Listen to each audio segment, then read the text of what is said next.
Welcome to College Connections. These webinars are designed by Academic Alliances to help advisors and counselors and others who work directly with transfer students to have the academic information that they need to best support your students who are transferring to ASU for engineering. And today we're happy to have Allison Walls from the School of Electrical, Computer, and Energy Engineering with us today. And we'll probably be joined by one of her coworkers, Jessica Meeker, later on to help with some Q&A. And so I will turn it over right now to Allison. Thank you, Kathy. So like she said, I'm Allison Walls. I'm an advisor in electrical engineering. I work primarily with our undergraduate students who are attending on the online campus, but I have also in the past served our Tempe students. I've been with the School of Electrical, Computer, and Energy Engineering for about 10 years now, so pretty well versed in that major. So first, since we are the first program to be talking about the Fulton Schools of Engineering, we'll have an overview so you can see where we are in the context of those schools. So the IRA Fulton Schools of Engineering comprises quite a few majors. We're one of the largest engineering schools in the country, and we have divided our majors into 7 different schools with a new 8th school that's going to be starting this fall. So we have programs from computer science in the School of Computing and Augmented Intelligence. We have some construction and civil engineering in CB, biomedical engineering in SBHSE, and then where we are housed is in the School of Electrical, Computer, and Energy Engineering. So engineering majors at ASU all fall under this umbrella of the Fulton Schools of Engineering. And as part of those schools, our students have a lot of resources available to them, which we'll talk about a little bit later. But it is a really large school that has a lot of different resources. So I mentioned briefly that there's some new programs that'll be starting this fall, and that will be our first kind of presence at the West Valley campus, so ASU West. We'll have an engineering science BS with the option to concentrate in business or microelectronics. And then if we go to the next slide. So something that I want to highlight is that a lot of our programs are ABET accredited. ABET is a premier accrediting body for engineering programs. It's something that employers really look to when they're hiring graduates of engineering programs. So I listed the programs that we have available that are ABET accredited and where they're housed. So as you can see, a lot of them are on the Tempe campus, but a lot of them are also available online. And we have some that are also available at our Polytechnic campus.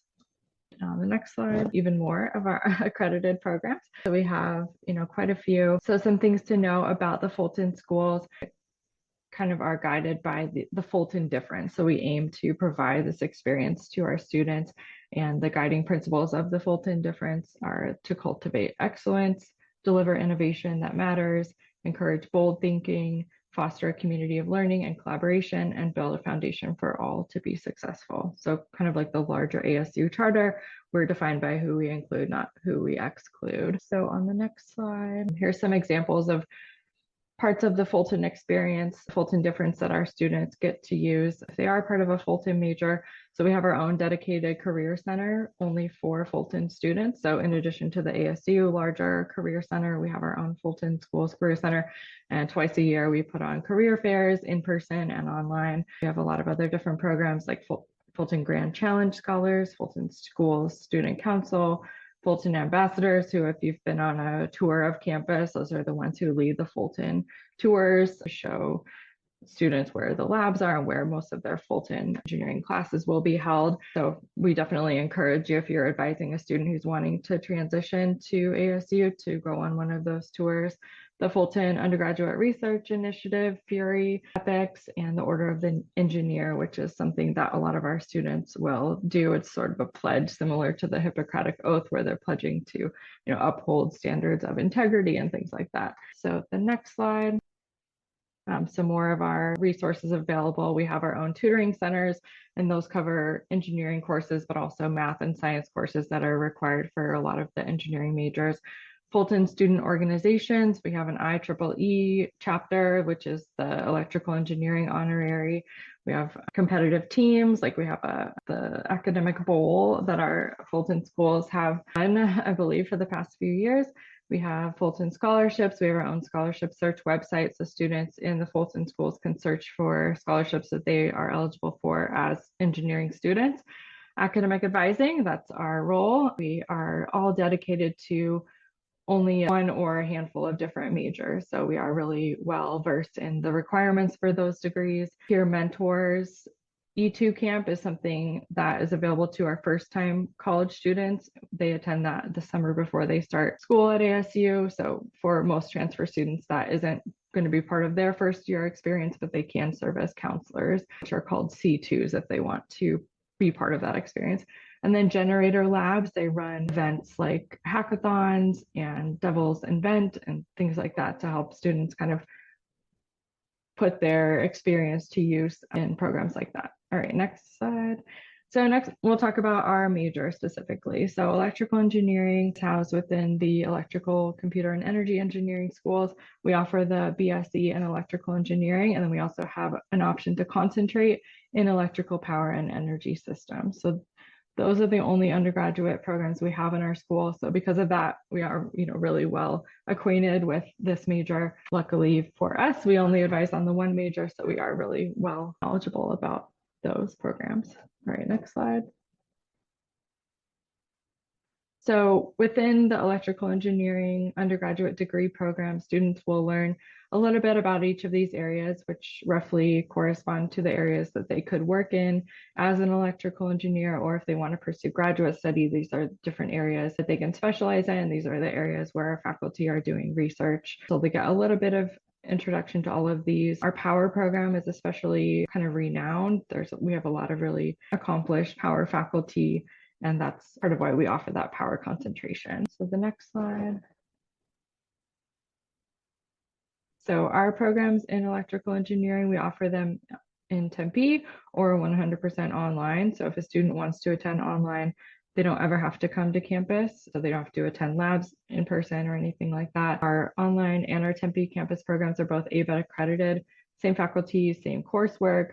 The degree looks the same. That's a question that we get a lot. If a student's considering attending online, it will not say ASU online on their transcript. On their diploma, it will look exactly the same. And our online students are welcome to attend graduation just like our Tempe campus students. And kind of the main difference between these two programs would be that our online program, the classes are asynchronous, so the students don't have to be available during the daytime, which is when our in-person classes are offered. All right, next slide. So I mentioned that students have the option to concentrate in power for that concentration, and they don't have to decide right when they apply. If they don't choose the concentration and later on they want to add it, we can totally accommodate that. EEE 360 is one of the requirements for the concentration, but all students in this major, regardless of whether they have the concentration or not, need 4 area pathway courses. So I like to recommend EEE 360 as one of the power, or as the area pathway to take to help them decide if they want this concentration. So if they do decide to pursue the concentration, EEE 360 is required, and then 9 of their 15 technical elective credits would need to be from power. So again, they're not taking all of their coursework at the upper division level from power. It's just more of it than a typical student. And then the last requirement for the concentration is that they participate in a capstone project that's power focused. So we just ask that students, if they want this concentration, to add it before they start senior capstone, or remove it if they change their mind and they want to pursue a different area or do a more kind of diversified program. And this concentration does appear on their diploma and their transcript. All right, next slide. Okay, and then here's a flow chart. This is something that we created to show how students could complete this degree program in 4 years. Certainly, students are not required to attend full-time. They're not required to finish the degree in 4 years. Just a side note about this, currently ASU is undergoing some changes with our general studies requirements. So some students, depending on when they're entering ASU, will have different general studies requirements. So this flow chart, we don't want this to necessarily be distributed to students because their general studies requirements might not be exactly as they're depicted here. But for our major requirements, this is just a way that they can see all the requirements on one page. They can cross things off as they complete them and see what arrows that show prerequisites and co-requisites. So they can see kind of what they're going to be eligible to take in the coming semester. So this is one tool that we use in advising. We also look at the DARs, and we also have a major map that students can access from My ASU. So it's one of the many tools that we use. All right, next slide. So some numbers for this major in fall 2023, we had about 2,400 undergraduate electrical engineering students. We had 45% of our students were transfer students. So 62% of our online students were transfer students.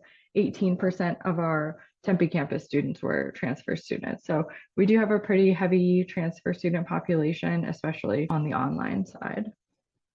All right, next slide. So our program is well respected in the country. We're ranked number 17 for electrical engineering programs. And in the fall we had 1,501 online students. So our online student population has actually overcome our Tempe campus population. We had 935 Tempe camp 961 Tempe campus students, 1,501 online students. So our online program launched in 2013 and it has grown pretty steadily since then. So it's a very popular one.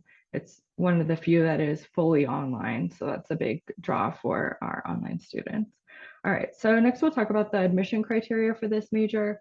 So electrical engineering and a lot of the Fulton Schools majors do have admission requirements that are higher than ASU's admission requirements. At electrical engineering, we offer a prospective student webinar to students who are either not admissible once they become admitted to ASU. If they're not placed into this major, they'll be placed into a second or third choice major. But we offer this prospective webinar so students can learn about what they would need to do to become admissible, or you can also recommend this to students who are applying to ASU but haven't necessarily gotten admitted yet or haven't completed the application yet. They're certainly welcome to attend this prospective webinar. For Tempe campus students, we offer advising appointments for those prospective students. So we can talk to them about where they are towards admissibility. So same information, just it would be a webinar if they're online, or in person or phone or Zoom appointment if they're a Tempe campus student. So the first criteria for admission, which is the original admission criteria that we required for admission, is a 3.0 ASU plus transfer GPA. So any college level coursework they've taken, they would need an 3.0 or higher. They also need to demonstrate math and lab science competency. And we have a few different ways that they can demonstrate that. So it could either be from high school or college or a combination. So that's a primary admission criteria. We did add a secondary admission criteria, which is on the next slide. So because we have students, especially online, especially transfer students, they may have attended college in the past and maybe didn't take it as seriously as they are taking school now. So they may have some previous coursework that is pulling their GPA down. For that reason, we added this secondary admission criteria. So that would be a 2.5 ASU plus transfer GPA. So again, it's any college level coursework they've taken. But to become admissible through secondary criteria, we added this option. They need to take critical courses, which are predictive of success in this major. So Calculus 1, Calculus 2, Calculus-based Physics 1, and the Calculus-based Physics 1 lab. And so, yes, so all of these critical courses are needed, and they can be taken at the community college, they can be taken at ASU or a combination, but they do need to have a 2.75 average in those critical courses prior to admission to this major. So if they are not admissible through primary criteria and they want to pursue admission through the secondary criteria, yes, they need to take these 4 critical courses and ASU plus transfer GPA of 2.5 or higher and a critical course GPA of 2.75 or higher. So on the next slide.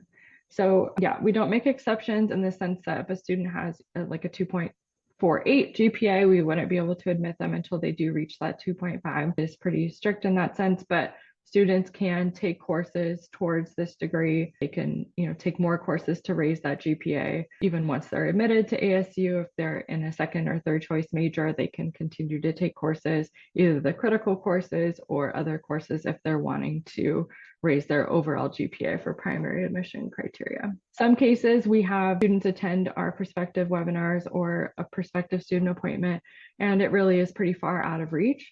In those cases, we do direct them towards other engineering majors or other majors that interest them that might be a better fit for their needs, their interests, and frankly, time. We don't want students to spend months or years working towards a degree if it is pretty far out of reach. But on the next slide, I have like an example of what we explain to students. So this would be a typical follow-up from prospective student webinar. We let them know where they stand currently based on the information we have. So in this case, the student, we would tell them your current ASU plus transfer GPA is 2.35 with 65 credits.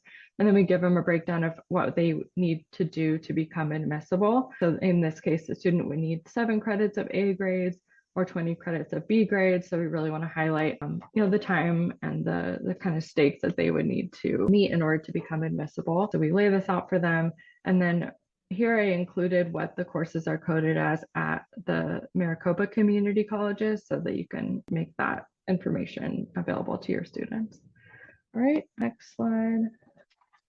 Okay, so next we'll talk about transitioning to ASU. Yeah, so here's kind of a suggested timeline.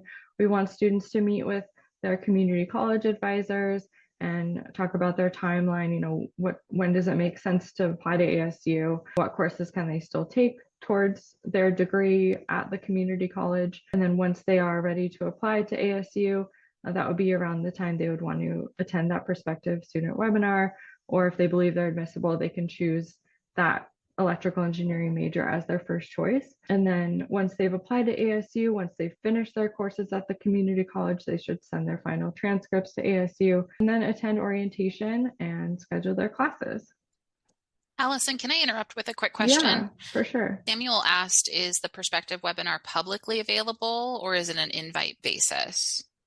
So students would call our office and register for it. So you do need to register for it and get a link, but it's not, restricted to students. Anyone who wants to attend can attend. They do not have to have applied to ASU yet? No. Okay. No, it might be helpful if they have, because we'll have more information to be able to tell them where they are towards admissibility. If they haven't applied yet, we won't necessarily know what their GPA is. And then a question is this typical across FSC programs? I think we were the first, to create this with the webinar. And that's just because when our program started online, we had a lot of students who were interested in the program, more than we could accommodate with, in-person one-on-one appointments. So we added that, but it is, I think, becoming more common as more Fulton Schools majors are being brought online. All right, so some other things to be aware of as students are planning their transition to ASU. Like I said, we offer the webinar for online students and appointments for interested Tempe students. And Jessica, is that the same for Tempe? Can you repeat the first part, Allison? I'm sorry. Oh, is it the same that it's okay for students who are wanting to apply to ASU but haven't already applied? Are they eligible to meet with a Tempe campus advisor? Absolutely. Yep. Okay. I'll add that in the Q&A answer that I'm typing out. We would meet with any prospective student. And so I neglected to introduce you, Jessica, but Jessica Meeker is an advisor in electrical engineering as well. So she's here to help with questions. She serves our Tempe campus students. So we are here to cover bases for both campuses. Thanks, Allison. Yeah, thank you. And then some online resources that Kathy will talk more about towards the end of this webinar, the ASU Transfer Guide, My Path to ASU, and then there's some other resources that students can use to understand better how their courses taken at the community college will transfer to ASU. And if a student is wanting to attend ASU, we definitely encourage them to attend a tour, to come to campus and do a tour, or we have virtual tours. And like I said, for engineering majors, we have Fulton specific tours where they get to see labs and where a lot of the engineering classes are held. All right, so next slide. So other things that we want to make sure incoming transfer students are aware of: concurrent enrollment. So once a student transitions to ASU, it doesn't have to be a final thing. They might realize they need an economics course and they can take that at the community college. It's totally fine to take classes at both schools at the same time, or maybe they attend their first semester at ASU and then they want to take a course at the community college over the summer. They can certainly do that. If they're receiving financial aid, we have a consortium agreement that they can complete to make sure that their financial aid reflects that they're attending at both places. And then reverse transfer. Not all students are aware of this, but if a student comes to ASU and they have already completed a lot of their associate's degree requirements, but they haven't completed the associate's degree, they can transfer their credits back to the community college and have that associate's degree conferred. I see a question about the maximum number of credits transferring from the community college. That's a question that we get a lot from transfer students, and really it's almost impossible for them to go over that limit because our program has 120 credits total, but only about 60 credits are lower division. So when we're looking at the 64 credit maximum, that's only referring to the total number of credits that are applying directly to degree requirements. So for example, we have our calculus 1 requirement is only 3 credits, but at the community college, it's a 5 credit course. So only 3 of those credits would count towards that 64 credit maximum. So it's almost unheard of for a student to go over that limit. And then so here's some screenshots so you can see what students get once they apply and are accepted to ASU. For online students, they'll see a task to complete our online orientation, which is a 1-week-long course. It's technically optional, but it is highly recommended. It doesn't carry any cost and it's 1 week long. It's dynamically dated. So if a student's wanting to start in fall of this year, they can find dates that will start between like now and August. So ideally, we want students to complete this orientation before they start their credit-bearing classes in their first semester. But this is a link that they'll see once they've been accepted to ASU that can take them there. For Tempe campus students, they're invited to complete their new transfer student orientation experience, and that is over Zoom. All right, the next slide. So here's some more information about the online orientation. So ASU has 4 different versions of this. So depending on the student's population, if they're a Starbucks student, they would do ASU 10, 9 for Uber, 42 for military students, and then 11 is the general version. So we do recommend they do this before they start their regular classes. And they'll introduce them to like how to use Canvas, how to set up time management, carve out time for classes, just set them up for success. And then in Fulton, so these students are going to get a lot of different welcome information. First, the ASU orientation task will appear on their My ASU, and then they'll be invited from Fulton schools to complete some online welcome tasks. So we have a Canvas page for our new transfer students, another prompt for them to sign up for the ASU online orientation, preparing for registration. So really it's just a checklist of everything they should be doing once they get admitted to ASU to prepare them for their classes. So that's the online side. On the Tempe side, we also have a Canvas page for these students. They'll get more introduction to the different Fulton difference resources that I mentioned earlier. They're encouraged to join an organization or a team, and then some other information about enhancing their skills, expanding their network, just getting acclimated to campus and to being part of the Fulton schools. All right, next slide. And then finally, from electrical engineering, we give them unit-specific messaging. So on the online side, we send them a welcome letter, and that would include an invitation to sign up for this online student registration workshop, which is our new student webinar. So for students that are admitted into the program, this is what they would attend. And then for Tempe students, they would see a hold for their first semester. As a new transfer student, they do have an advising hold, so they need to meet with an advisor in order to go over their transfer coursework and recommend their first classes. All right, the next slide.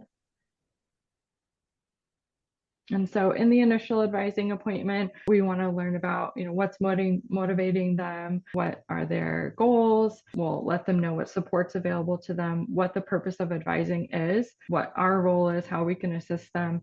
We'll walk them through how to use My ASU and those tools like the course equivalency search, DARS. We'll review transfer coursework and give course recommendations, go over the curriculum so they are aware that all the courses that are required for this degree.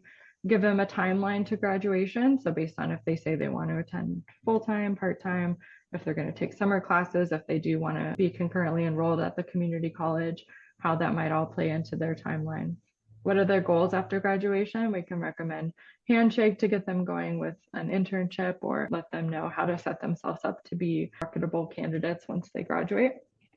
And then we ask, how can we support them? So that's all part of the initial advising appointment. The screenshot on the right is kind of the tools that are available to students. So we want to make sure they're aware of all those tools, the major map, the DARS. There is an explainer experience, a video that they can watch to get more acclimated with the DARS, but just to be ready to understand all the tools available to them and just set them up for success. All right, next slide. And so in electrical engineering, we aim to be proactive with our advising. A lot of our classes include academic status reports. So on a weekly basis, instructors for their classes can give academic status reports. So letting the student know that they're doing well in the class, that maybe they have some missing assignments or they have low test scores, just so that it's more of like an early action that they can take to let the student know, hey, it's recommended that you seek tutoring, make sure you turn in those assignments. So before it gets to the point where the student has failed a class and they're on academic probation, those are meant to let them know early on that they need to maybe make some changes. We also do proactive outreach campaigns to students. So letting them know that they need to register for the next semester, letting them know that they are on academic warning or probation so that we can get them, right the path and get them back into good academic standing. So our ASRs are sent to students only. Yes, that's correct. But we do have some campaigns where we're made aware of those and we can reach out to the students and encourage them to seek advising or to do the types of actions that the instructor is recommending. Can I chime in quick, Allison? Yeah, for sure. So Julie, the ASRs, the faculty have the ability to recommend to the student seek advising or meet with advisor. And those are the cases that we get tagged in. So we receive information through Salesforce that prompts us to reach out to the student that way. Good question. Mm-hmm. Yeah, exactly. Thank you, Jessica. And online, we don't have any holds that are requiring students to seek advising. So in their first semester, unlike Tempe campus, our online students don't have to reach out to us. They don't have to interact with advising. They can just register right away. Obviously, we do our best to send them those welcome letters to encourage them to attend the new student workshop, to schedule advising, but strictly speaking, they can just register for classes without meeting with us. The only time they're required to meet with us would be if they go on academic probation. And so as community college advisors, I would, emphasize that we do want them to seek advising as they get started with us, because we can help them save time and money. We can help make sure that they're not taking anything that they are getting credit for through transfer coursework. So that's sort of a struggle with online, is that they're not mandated to meet with us. But yeah, we try from the very beginning to let them know that advising is really helpful and clarify what our role is. And online, our advising is offered over phone or Zoom. On Tempe campus, they are required to seek advising before their first and second semesters, and appointments are offered in person, over the phone, or via Zoom. So in both populations, we want students to meet with us once every time they're registering for classes at the very least, but even more than that if they want us to help them connect with resources, or if they're having trouble in their classes or maybe wanting to consider another major, we're available to have those conversations and meet with them as often as they'd like. So some challenges that we notice with transfer students: transfer shock. So just the culture, the size of campus, the size of classes. It can be a big transition for students. So another challenge for online students would be sometimes students are coming in and they have an associate's degree and they expect that they're halfway to their bachelor's degree, and that's not always the case. So we need to manage our expectations like from the beginning with those students. We clarify that our ABET accreditation really limits how much transfer coursework we can accept towards the degree. We lay out what the curriculum is so they understand all these courses are required. So even if you have a 2-year degree, it may not mean that you're halfway done with this degree. Sometimes students also underestimate the rigor of coursework because online programs have a reputation of being easier or just somehow faster or easier. And at least in our case, since they are the same program just offered either online or on the Tempe campus, that is not the case. So we want to kind of set up those expectations from the beginning to avoid that misconception. We also see challenges with our online students that they can be older population. So they may have family and work obligations, and that's true of our Tempe campus transfer students as well. So kind of just balancing obligations, figuring out where they're going to fit school into their lives. For Tempe campus transfer students, there's a lot of prerequisite heavy courses and they do build upon each other. So sometimes if a student has taken a math class several years ago, they need to do some review before they continue on to physics or some of our other required courses. Some of our classes at the upper division level are offered only in fall or only in spring, so that can kind of maybe set up some challenges for the pace that the student is expecting to complete the degree at. And then again, expectations of the timeline. Some students at the Tempe campus are like I mentioned, expecting that they're halfway to their degree when they may have more requirements remaining than that. All right, so on that note, I just want to kind of emphasize the resources that are available to these students to help them stay on track as they get going. So tutoring centers, we have tutoring centers for math, science, and engineering courses. Career Center is available. They can seek out internships there. They can attend the career fairs online or in person. And then Fulton ambassadors are there to be helpful to our students. And then ASU students, so even if they're not in a Fulton major at the moment, they can get subject area tutoring. So math, writing programs is available for those English classes. So we do have a lot of support that's available to them.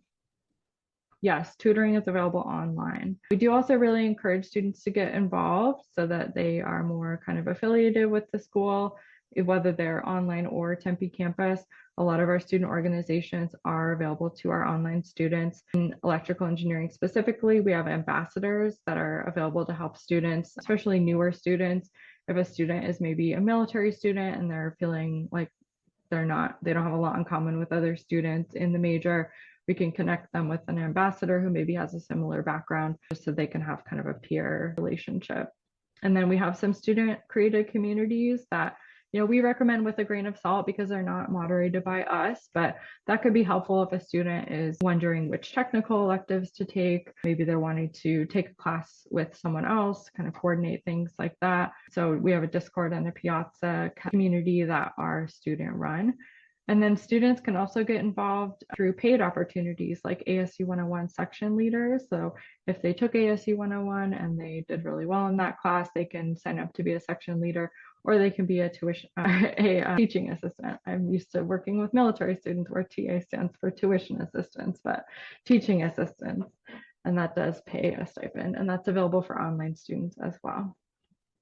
Okay, so briefly we'll talk about the graduate programs that are available in our school. So we have accelerated programs, which we call the 4+1, and those allow students who have higher GPAs to apply to be able to complete their master's degree in about 5 years. So this is based on full-time attendance. 4+1 would be 4 years for the bachelor's and the +1 would be for the master's. So we have a few different options for this. The electrical engineering MSc, that's available Tempe or online. The requirement for that is a 3.25 or higher GPA. For the computer engineering, electrical engineering emphasis MS, that's only on the Tempe campus and requires a 3.0 or higher GPA. The robotic and autonomous systems, electrical engineering MS, that's available on Tempe campus only and requires a 3.25 or higher GPA. And CEE grad would be the place to go for questions about that. And then here's some other information about the graduate programs we offer. As you can see, some are offered online. We have a concurrent MSc and MBA, and then our electrical engineering MS is online or Tempe campus. All right, so I'm almost done. I know we're getting a little short on time. So career outlook, I just want to highlight some kind of next steps for our graduates. So career paths that they can consider, these are kind of the most common ones. Electrical engineer, all these have a pretty good outlook, and the median salaries are pretty good for a student with just a bachelor's degree. And then on the next slide, here are some employers that have hired our graduates. These are employers that have attended our engineering career fairs recently. So a lot of pretty prestigious companies that students go on to work at after they finish their degrees here. All right, so that's all the slides for me. Thank you. Well, thank you. That is a lot of great information. So helpful. Thank you so much. Yeah. Please, everybody, stay on. Even if you're familiar with My Path to ASU, I'm going to share a little bit about the tool for those of you who are not familiar with it, but then we'll open it up to Q&A, and we'll also go through, this will give Jessica and Allison a chance to look at the Q&A and make sure that they've answered all of your questions. So please stay on if you want to get some more time with them. So I do want to share a little bit about our wonderful transfer tool, My Path to ASU. Students do save time and money overall because they're starting with you at the community college, maximizing that transfer credit that they can complete with you, hopefully completing a degree too, if that's within their individual goals, and then transferring over. While they're with you and they're on My Path to ASU, they're following a customized pathway that's course by course and term by term. And it's all laid out for them. And we'll look at that in just a moment with the video. And they track their progress all along the way using a tool called My Transfer Guide, which looks very similar to the pathway, but it's also a little bit interactive in that students can mark classes in progress and completed if they'd like to do that.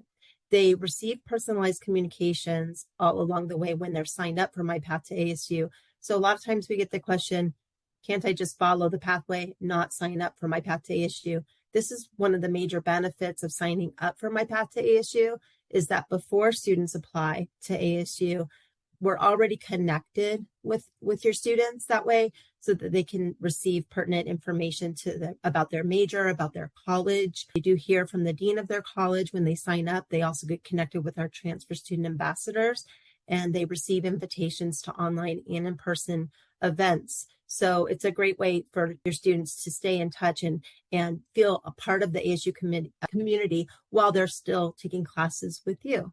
Sorry to interrupt for just a sec. There's a black box on the screen. Oh my goodness. I think you might need to minimize the chat on your end, Kathy. Oh, it just There it goes. So. You're good. Okay. Thanks, you guys. All right. So that link that I was just showing you, or the URL rather, that I was just showing you, you can go there as an advisor or a counselor or a student. Your students can go right there to search My Path to ASU majors, compare the requirements of different majors if they're considering more than one, and to also sign up for a pathway. And then we hit a fork in the road where if they're going to the Maricopa Community Colleges, they would click on Get Started if they're ready to sign up. If they would rather search and explore, and also for you all as employees, like helping students, you would look at the search side so that you can look at the requirements. You don't have to sign up for an account. So that's something that's great about this tool. You can quickly access that information for your students. So when they click on Get Started with My Path to ASU on the left there, they're routed to the appropriate sign-up tool. So students in the Maricopa Community Colleges go to Maricopa's Student Information System to sign up in Maricopa system, and then students at any other community college across the country would see the rest of the pathway through the ASU website. This is a little quick preview of what the tool looks like, so I'll just show a bit of it.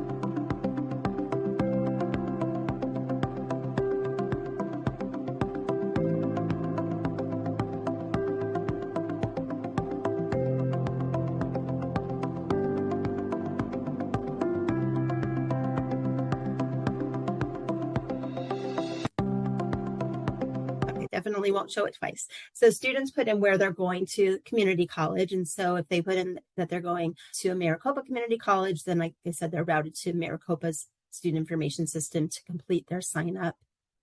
And other students who are not going in Maricopa Community Colleges would enter their major, their degree, their college and location and so on. Those things narrow down for the students so they don't have to guess on those. They enter information about themselves, and they sign off acknowledging that FERPA allows our institutions to share academic information on their behalf to help them have that smooth transfer. And I think on the benefits slide, I failed to mention the guaranteed admission when all pathway requirements are met, which is a really big benefit too, in addition to being connected to ASU with the communication. So this, this consent allows that interchange of information between our institutions so that if students are relying on that guaranteed admission, then they know that there's a place waiting for them in the major at ASU. Now, they still don't get any shortcuts as far as the admission requirements to engineering, unfortunately for them, but it does lay them out very clearly for them. So that's a big benefit. And then at that point, they're asked to set up a password so that they can access what's called My Transfer Guide. And they can go back to tcg.asu.edu anytime to see that transfer guide. And they can also change if they need to change their major, they can sign up for a new pathway. So it's not a problem if they decide to do that. And then they are asked to sign in, and unless they've ever been an ASU student before or admitted to ASU even and have an ASU login, then they would sign in on the side that says I registered without an ASU account. And so they would sign in there to see their My Transfer Guide. And it looks very similar to what we just saw. In fact, I'm going to skip the video so that we have a little bit more time for questions. Here's a close-up of what it looks like. And so you can see it looks like those pathways, but it does have that column for course progress where students can mark completed or in progress. They can also save this as a PDF, and they can also, of course, print it out so that they can use it along with the tools that you give them at the community colleges to track their progress. So these tabs across the top are very helpful as well. Course search allows them to enter any course to see how that transfers to ASU. And so if they've gone anywhere other than your institution, then that comes in extra handy because the equivalencies are listed here between our courses and your college's courses. But if they've gone somewhere else, then they don't have to click around and put in a different school's pathway. They can just enter that in the course search to see how it transfers and applies to their program. And then My Path to ASU is the tab that we're looking at right now. And then exam search is where they would see if they have credit for certain scores on AP, IB, CLEP, and so on, those standardized tests. And student resources is a little bit of a potpourri tab, a little bit of everything that occasionally gets updates and has frequently asked questions and info like that. Oh, circling those tabs. So let's go back to Allison and Jessica for Q&A, and I'm going to turn it over to them to see if they have anything that was in the Q&A that they wanted to still address. And then also if you have new questions, please go ahead and put those in the Q&A so that they can help you with those. And I'll stop sharing so we can all see each other a little bit better. Thanks so much for your patience with the technical issues. Yeah, thank you. I see a question about Chem 114. So Chem 114 is offered as a one semester class that covers Chem 1 and 2 for our students. And that's something that is not available at the community college. If the student wants to do chemistry at the community college, they need to take it over 2 semesters. So I think that's kind of the reason for this question. If a student waits until they attend ASU, will that affect their graduation timeline? And probably not. It's only a prerequisite for some of our area pathway and technical elective courses. So it's not one that will hold them up from taking like the lower division major courses or anything like that. So it's one that they can wait and take at ASU. And Allison, just to chime in there, I've seen some transfer students, at least for Tempe, who have to take 3 classes at Maricopa. Yeah. So they do I think it's 130, 151, and 152. But if that's how they learn chemistry better, then we would recommend that just because it is a pretty fast course here. Yeah. If the student has never taken chemistry, even at the high school level, we wouldn't want them to do the Chem 114. We'd suggest either Chem 101 and 114 or the 113 and 116.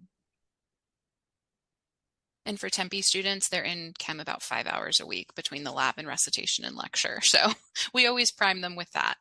Plan on 5 hours a week for chemistry. Good question, Samuel. Thanks for asking that.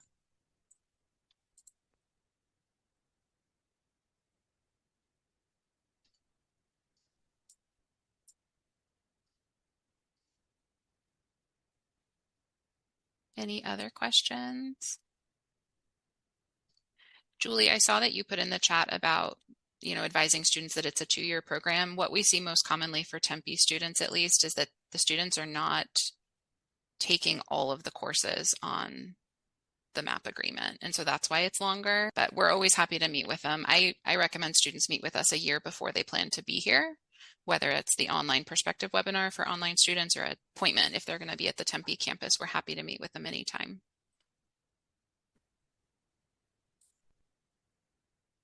I'm also Hey. unmuting everybody if you'd prefer to talk instead of type. Yeah, I actually had a question following up Mhm. on that. So this is Sam. I'm with admissions services at ASU, and I see a lot of engineering students come my way. So just to clarify, for Chem 114, specific to electrical engineering, it's okay if they wait. Yes. Okay.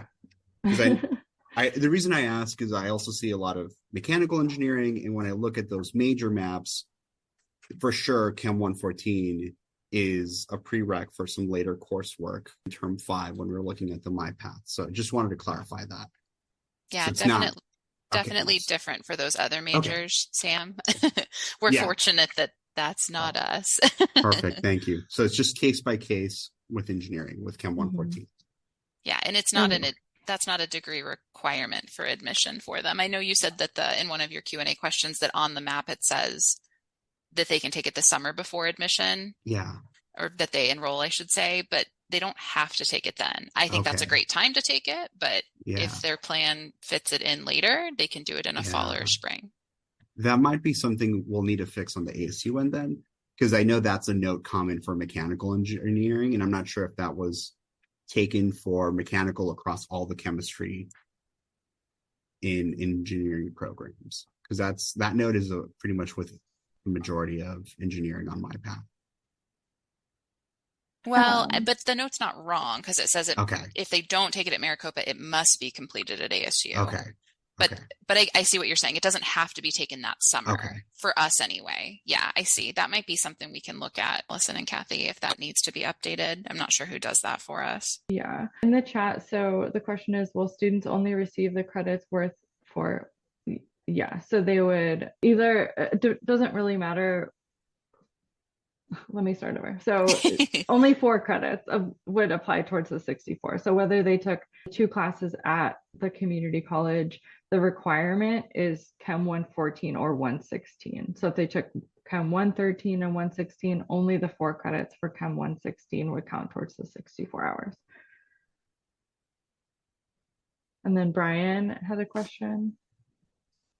Yeah, hello. So I'm an advisor at Australia Mountain Community College, and I had a question about the maps because, for example, I know you don't do like mechanical engineering specifically, but on the last map for mechanical engineering, they had an option to either take CSC 110, that's our computer science class here, or EC 105, the MATLAB. But for this new map, so I had a student last year who signed a map for the mechanical engineering, but he took CSC 110. But on the new map, now it's saying they had to take EC 105. They want it restrictedly. And I've been hearing different people saying that, well, ASU will have to make them take the EC 105 instead of the CSC 110. So I was just wondering if that's true or not. If they sign the map for ASU, they won't make them take the EC 105 at ASU, correct? I'm so sorry, it's a lot of explanation. That's okay. I think Kathy, so if they sign a map, that kind of locks them into that catalog year. Is that right? That's my understanding that, if they have agreed to that, if they sign up for that MyPath to ASU, then they are following those requirements. Sometimes it's to their advantage to move up to newer requirements. I would always want to connect them with you guys. If I was an advisor with a student in community college, I would always want them to connect with you to take a look at their individual situation and see what makes the most sense, if they're going to be okay with that course and if they're going to be able to stay on that catalog year moving forward, even past that decision there. Okay, so they won't make them take the new catalog year for the map, even though they signed the current one, right? Allison, and Jessica, if it's required, if it's on the major map for a catalog year as a choice, then you would still honor that other choice, right? Besides the 105. Right. We would. And then ASU has a catalog year policy too, Brian, that, if a student meets the requirements to be on an earlier catalog, that's something that advising would give them the option of. So even if they were admitted for fall 24, but they've been attending Maricopa and meeting the requirements of our catalog year policy since fall 22, as long as those fall 22 classes are all still offered and they meet the requirements to stay on that catalog, we would honor that. And that's an ASU-wide policy. That is not a Fulton policy. Yeah. Okay. Brian. Yeah. Brian, you might want to talk with CCTA, the Center for Curriculum and Transfer Articulation, about seeing if, maybe they can work with our Academic Transfer Credit Solutions team to put a note on the pathway about that, if that's a common question, because I think that is a really good question. So maybe when the change took place, whatever catalog year where that other option disappeared, maybe that can be addressed with a note on the pathway. Okay. Perfect. And that would be between CCTA and our Academic Transfer Credit Solutions. Okay. All right. Perfect. Thank you. Appreciate it. Thank you. Yeah, that's a great question, Brian. We're at noon, so we're glad that you have the contact information. Like I put in the chat before, we're going to put this on our website, the Academic Alliances website, and we'll send that out to your teams in our Transfer Times newsletter and different things like that, so you'll know how to get to that. But please feel free to come back to our College Connections webinar next month. We hope you'll join us, where the Polytechnic School, another part of the Ira Fulton Schools of Engineering, will be joining us. So thank you so much for all the information today, Allison and Jessica, and thank you everybody for attending. We know you have busy days, and we appreciate you being here. Thank you.